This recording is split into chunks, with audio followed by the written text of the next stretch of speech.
Thank you all for coming. I grew up down the street a piece, and my mom, who is seated here, is the one who first introduced me to the law. She was raising 5 of us on her own, and she did it by starting a in-home daycare, because that afforded her the opportunity to be with us as well as work. And it was government regulation that started to interfere with her ability to provide for her family.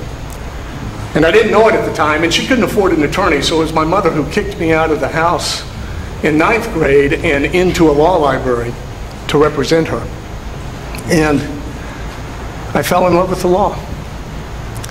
The law is hopefully a reflection of who we desire to be, and it honors the promise of the founding of this nation, that every human being will be afforded dignity and respect, and their government will answer the call when they are vulnerable or in need. And through that experience, I came to also know that it's vitally important to have people who uphold the law, who have the duty of enforcing the law, who will do so against others no matter what their power, what their influence, what their political persuasion, or what their ability to purchase rights that others do not have. What exists in that realm is irrelevant to the enforcement of the law. When I was first elected Attorney General, I remember attending an autopsy of a 13-year-old girl who had been kidnapped from our community in 1974. And I remember thinking that through all of these years, and this was 2003 when I attended that autopsy, that she's still crying out for justice. You know, justice does not heal us because it does not repair or actually prevent that which never should have happened. But justice gives us hope. Justice affords us the belief that maybe if we ever face a threat, that there will be those who will answer the call to protect our rights. And I never expected it, but I ended up prosecuting that 13-year-old's murderer, John Henry Horton, just this February in a trial that started on my wife's birthday. And Elizabeth Wilson's cry for justice was heard. In the Attorney General's office, we prosecuted, or I oversaw the prosecution of over 60 homicide cases. And I've met many people who have to walk a path that I can't begin to understand the depth of grief and the burden that they bear when they have lost a loved one at the hands of somebody who is vitally or is brutal and ignores the rule of law. I've had the honor in the past year of coming to know Greg and Missy Smith. Their vibrancy and their dignity have introduced me to their daughter. Their heart for Kelsey is a heart that has allowed them to share with our community and extend a hand to our community, and actually to provide leadership and comfort even during their grief. Her voice needs to be heard, and I've been honored to partner with them in making sure that that occurs. I have brought some changes to the district attorney's office that I believe need to be continued. There are many ways to thwart justice.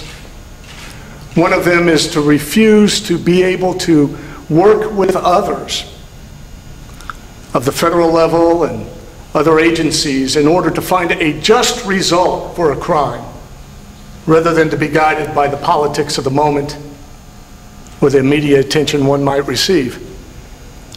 Our office now has an unprecedented cooperation with federal officials to prosecute crimes that otherwise would have resulted in very, very weak sentencing in Kansas.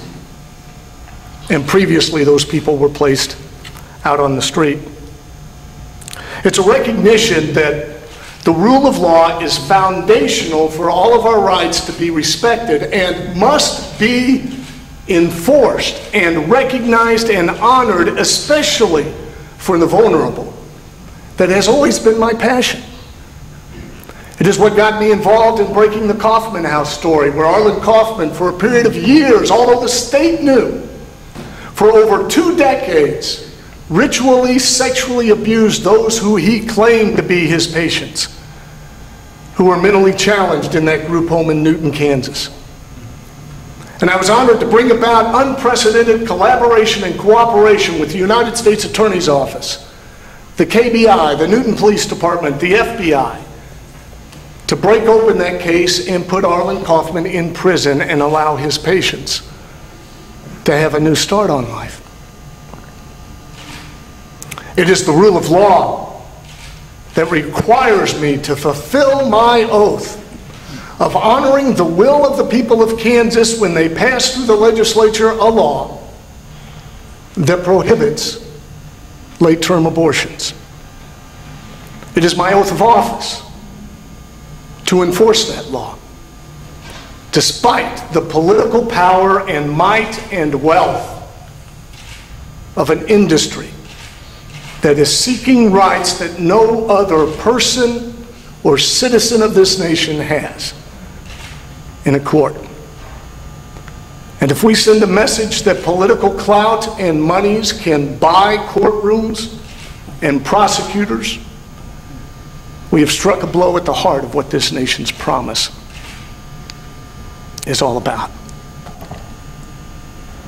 My walk in office has been consistent, and I have walked amongst those who have provided great guidance and sacrifice in the cause of justice and the rule of law. And it has been a tremendous honor. And it is that passion and that commitment and that desire to carry things forward that causes me to announce that I will seek re-election as District Attorney in Johnson County, Kansas.